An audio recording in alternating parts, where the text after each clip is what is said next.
ମୁଁ ଆଜି ଆପଣମାନଙ୍କ ପାଇଁ ବନ୍ଧାକୋବି ବା ଆମେ ଯାହାକୁ ପତ୍ରକୋବି ବୋଲି କହୁ ତାର ପରଟାର ରେସିପି ନେଇକି ଆସିଛି। ବର୍ତ୍ତମାନ ଶୀତ ଦିନ ଚାଲିଛି ଆଉ ଶୀତ ଦିନରେ ବନ୍ଧାକୋବି ପ୍ରଚୁର ମାତ୍ରାରେ ଆଭେଲେବୁଲ୍ ଥାଏ। ଆଉ ଆପଣ ଡେଫିନେଟଲି ଗୋଟେ ଥର ଏଇ ବନ୍ଧାକୋବିର ପରଟା ନିଶ୍ଚୟ ଟ୍ରାଏ କରିକି ଦେଖନ୍ତୁ। ଏହାର ଟେଷ୍ଟ ଆପଣଙ୍କୁ ବହୁତ ହି ବଢ଼ିଆ ଲାଗିବ। ଆପଣ ଏହାକୁ ଚାହିଁଲେ ସକାଳର ଜଳଖିଆ ହେଉ କିମ୍ବା ରାତିର ଡିନରରେ ମଧ୍ୟ ଖାଇପାରିବେ ବା ପିଲାଙ୍କ ଟିଫିନରେ ମଧ୍ୟ ଏହାକୁ ଦେଇପାରିବେ। ଆପଣ ସମସ୍ତଙ୍କୁ ମୋ channel bake and cook by ସିନୁକୁ ଅନେକ ଅନେକ ସ୍ୱାଗତ।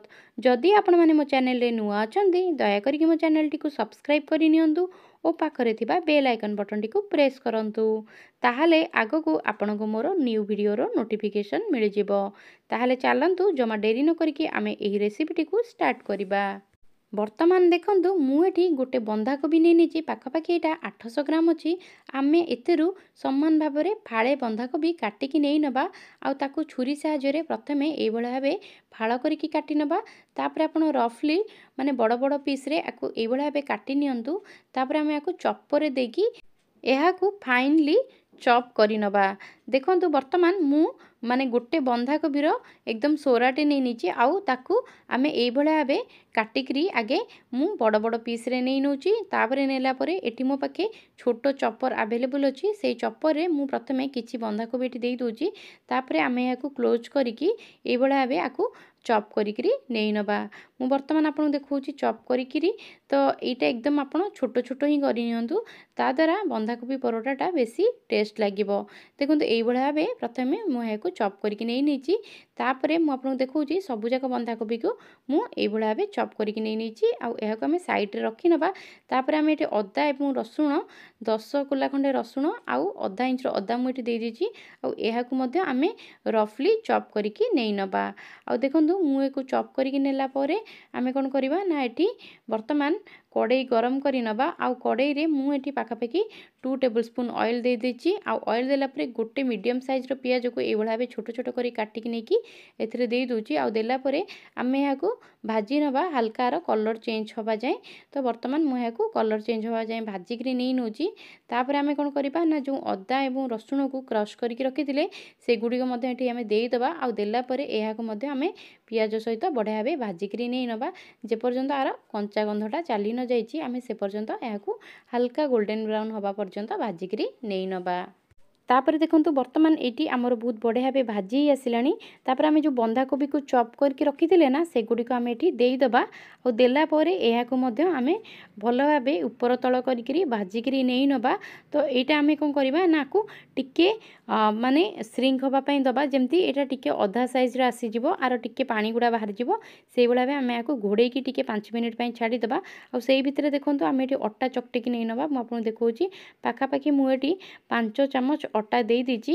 ଆଉ 5 ଚାମଚ ଅଟା ଦେଲା ପରେ ଆମେ କ'ଣ କରିବା ନା ସ୍ୱାଦ ଅନୁସାରେ ଏଠି ଲୁଣ ମଧ୍ୟ ଦେଇଦେବା। ମୁଁ ଏଠି ହାଫ୍ ଚାମଚ ଲୁଣ ଏଠି ଆଡ଼୍ କରିଦେଇଛି ଟେଷ୍ଟ ଅନୁସାରେ। ତାପରେ ଆମେ ଏଠି ପାଖାପାଖି 1.5 ଟିସ୍ପୁନ୍ ତେଲ ଦେଇଦେବା। ଏଠି ମୁଁ ପ୍ଲେନ୍ ରିଫାଇଣ୍ଡ ଅଏଲ୍ ଦେଇଦେଇଛି। ଆଉ ଏହାକୁ ହାତ ସାହାଯ୍ୟରେ ଏଇଭଳି ଭାବେ ଭଲ ଭାବରେ ମାନେ ମିଶାଇକିରି ନେଇ ନେବା। ତାଦ୍ୱାରା ଆମକୁ ଏଇଟା ଗୋଟେ ପରଟାରେ ହାଲକା ଖାସ୍ତାର ଟେଷ୍ଟ ଦେବ ଆଉ ବହୁତ ହି ବଢ଼ିଆ ଲାଗିବ। ଦେଖନ୍ତୁ ମୁଁ ଏବେ ଆକୁ ମିଶାଇକି ନେଲା ପରେ ପାଣି ଏଠି ଆଡ଼୍ କରିଦେଇଛି। ଆଉ ଆମେ ଏଠି ଧୀରେ ଧୀରେ ପାଣି ଦେଇକି ଆକୁ ଚକଟି ନେବା। ଆମେ ନର୍ମାଲି ଯେମିତି ଅଟା ଚକଟୁ ରୁଟି ପାଇଁ ସେଇଭଳିଆ ଭାବରେ ହାତରେ ଚକଟିକି ୟାକୁ ନେଇ ନେବା। ତାପରେ ଦେଖନ୍ତୁ ମୁଁ ଏଠି ଏହାକୁ ଚକଟିକି ଗୋଟେ ଡୋ ବନେଇକି ନେଇଛି। ତାପରେ ଆମେ କ'ଣ କରିବା ନା ଏଇ ଡୋରେ ଗୋଟେ ଛୋଟ ଚାମଚ ତେଲ ଦେଇଦେବା। ଆଉ ଦେଲା ପରେ ଏହାକୁ ଟିକେ ସମୟ ଏହାକୁ ଭଲ ଭାବରେ ମିକ୍ସ କରିକିରି ନେଇ ନେବା। ତାପରେ ମିକ୍ସ କରିକି ନେଲା ପରେ ଆମେ କ'ଣ କରିବା ନା ଏହାକୁ ଘୋଡ଼େଇକି ରେଷ୍ଟ କରିବା ପାଇଁ ଛାଡ଼ିବା ପାଖାପାଖି 10 ମିନିଟ୍ ପାଇଁ। ତ ବର୍ତ୍ତମାନ ଦେଖନ୍ତୁ ମୁଁ ଏହାକୁ ତେଲ ସାହାଯ୍ୟରେ ଭଲ ଭାବେ ମାନେ ପାଲିସ୍ କରିକି ନେଇଛି। ଆଉ ଏହାକୁ ଘୋଡ଼େଇକି ପାଖାପାଖି 10 ମିନିଟ୍ ପାଇଁ ରେଷ୍ଟ କରିବା ପାଇଁ ଛାଡ଼ିଦେବା।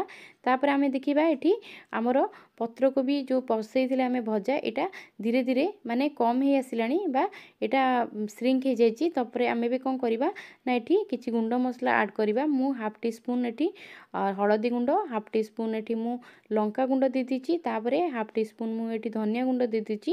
ଆଉ ହାଫ୍ ଟିସ୍ପୁନ୍ ମୁଁ ଏଠି ଜିରା ଗୁଣ୍ଡ ମଧ୍ୟ ଦେଇଦେଇଛି। ଆଉ ସବୁକୁ ଦେଲା ପରେ ଆମେ କ'ଣ କରିବା ନା ଏଇଭଳି ଭାବେ ଆକୁ ମିଶାଇକିରି ନେଇ ନେବା। ତାପରେ ଆମେ କ'ଣ କରିବା ନା ଆକୁ ଟିକେ ଗ୍ୟାସ୍ର ଫ୍ଲେମ୍ଟିକୁ ଆପଣ ମାନେ ମିଡ଼ିୟମ୍ ଭିତରେ ସେଟ୍ କରନ୍ତୁ। आउ एहाकू आपण एमती ओपन करिकी भाजिकी नहीं नियंतु।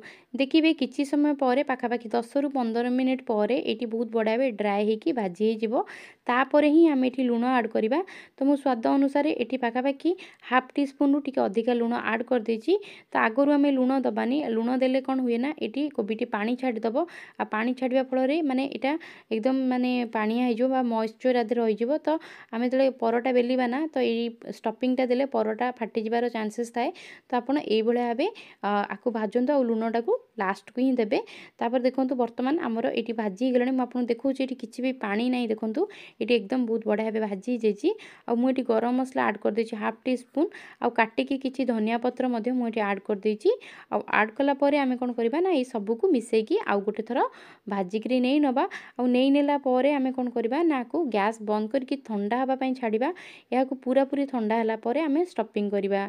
तो गरम रे आपन बिल्कुल भी स्टफिंग करंतुनी, ठंडा हला पर ही यार स्टफिंग आमे दबा। तापर देखंतु जो मु अटा चकटा नेइथिली एई बडा बे ताकू बड़ बड़ गुळा करिकि नै नउची। बड़ साइज रो ही गुळा बनेबे। साधारणतः परोटा मोटा रहिले ही खाइबा ପାଇଁ बहुत बढ़िया लगे। तापर देखंतु मु एई भळा बे टिके सुखिला अटा दे दिछि। आ सुखिला अटा देला परे मु एई भळा बे आकु बेलिकिरी नै नउची। आ बेलिकि नेला परे आमे पाखापाखि एठी 3 स्पून पूरो देई दबा। आ पूरो देला परे आमे कोन करबा ना आकु भलो भाबरे क्लोज करिकरी नै नबा। देखंतु मु जो भळा बे आकु क्लोज करछि सेई भळा बे ही आपण क्लोज करि नेबे। तापर पूरोटा को टिके भितरे प्रेस करिकि एई भळा बे आकु क्लोज करके नहीं नेबे। आउ जो आम ये भाव गढ़ला ऊपर जो अटा रही जाऊँगी आपड़ यहाँ चाहिए ये भाव छिंडे की बाहर करने आपको तादेह प्रेस करके आप बेली पारे। तो ये भाव प्रथम आम कौन करवा ना हाथ साहाय्य आपको टिके दाबिकी नहीं नवा बा दाबिकी गोल करके नहीं नवा। तापर आम या धीरे धीरे बेलिबा। तो बर्तमान देखो आमर साइड्रु जदि आपंकर ये भाव टिके पूरा बाहरी जाऊँगी ताले ये भाव सुखिला अटा देकी आपड़ यहाँ हल्का हाथ में बेलिकी नहीं नियंतु।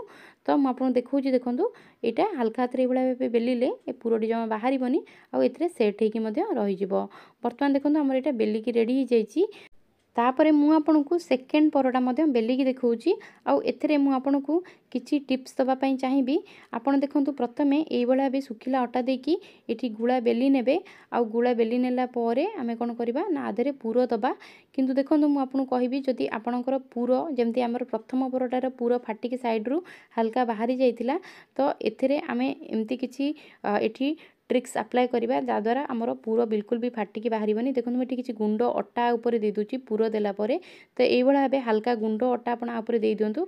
आउ देला परे कोन करबा ना आकु आमे टिके दाबिकी नै नबा। आउ दाबिकी नेला परे आमे एई भळा भाबे आकु फोल्ड करिकि नै नबा। तो फोल्ड करिकि नेला परे जेमति आमे फास्ट माने परोटा को फोल्ड करथिले सेई भळा भाबे आकु मध्य एठी फोल्ड करिकि नै नबा। आ फोल्ड करिकि नेकी आमे कोन करबा ना आकु बेलिबा। देखिबे एटा जेतले आपण बेलिबे ना बिल्कुल भी एथिरु आपणकर पूरो बिल्कुल भी बाहर को बाहरिबनी। आपण इवन कि जोरे भी बेलिले भी बाहरिबनी। कारण आमे जो सुखिला अटा व्यवहार करथिले ना ता द्वारा एथिरु जमा भी पूरो बाहरिबनी। कारण अटा आमर साधारणतः एथे जो मॉइस्चर थिबो ना सेटा भलो भाबरे टाणी नबो। तो सेथि पयका आमर पूरोटा जमा भी फाटिकी भितरु बाहरिबनी। तो बर्तमान देखंतु मोर एठी किछि भी फाटिकी बाहरिनी। आ मोटा भी मु आपन देखौची केतिकी मोटा रखिबे। तो एतिकी मोटा हिसाब रे आपन परोटा बेली नियंतु। तापर देखंतु मु आपन सेकिकी देखौची। तो एई भळा भाबे आमे पैन रे कोन करबा ना आगे देई दबा। आ देला परे आमे कोन करबा ना को दी पट साइड आगे भलो करी सेकिकी नै नबा। तो मु एठी नॉन स्टिक पैन रे एटा बनौची। आपन चाहिले नॉर्मल पैन रे भी मध्य बनै परिबे। किंतु नॉर्मल पैन रे आपन बनैले ना आगरु आपन आउ टिके तेल तावारे मारि नियंतु बा परोटा रे मारि नियंतु। तापर एटा को सेकिबा पई पकांतु। नहले एटा बेले बेले कोन हुए ना तो माने नॉर्मल तावा हेले लागी जाए। बर्तमान देखंतु मु एथरे भल भाबरे तेल अप्लाई कर दीची।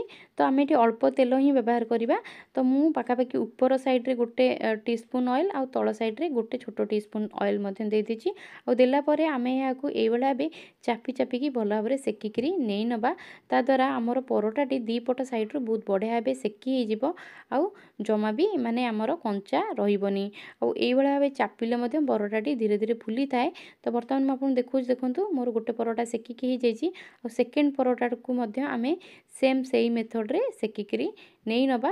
ता द्वारा आमर परोटाटी बहुत बढ़िया भाबे सेकी जिवो। आ यार कलर मध्य बहुत बढ़िया भाबे गोल्डन ब्राउन कलर पळै आसीबो। मु एई भळा भाबे सबु जाक परोटा एठी बनेइकी रेडी करिकी नै नेची। ମୁଁ ଆଶା କରୁଛି ଆପଣ ସମସ୍ତଙ୍କୁ ମୋର ଏ ଭିଡ଼ିଓଟି ନିଶ୍ଚୟ ପସନ୍ଦ ଆସିଥିବ। ଯଦି ଆପଣମାନଙ୍କୁ ମୋର ଏ ଭିଡ଼ିଓଟି ପସନ୍ଦ ଆସିଛି ତାହେଲେ ଆପଣଙ୍କର ଭଲ ପାଇବା ଓ ସହଯୋଗ ମୋତେ ଏଇଭଳିଆ ଭାବେ ଦିଅନ୍ତୁ। ମୁଁ ଆଗକୁ ଆପଣମାନଙ୍କ ପାଇଁ ଆହୁରି ନୂଆ ନୂଆ ଭିଡ଼ିଓ ନେଇକି ଆସିପାରିବି। ସେ ପର୍ଯ୍ୟନ୍ତ ରହିଲି, ନମସ୍କାର, ଧନ୍ୟବାଦ।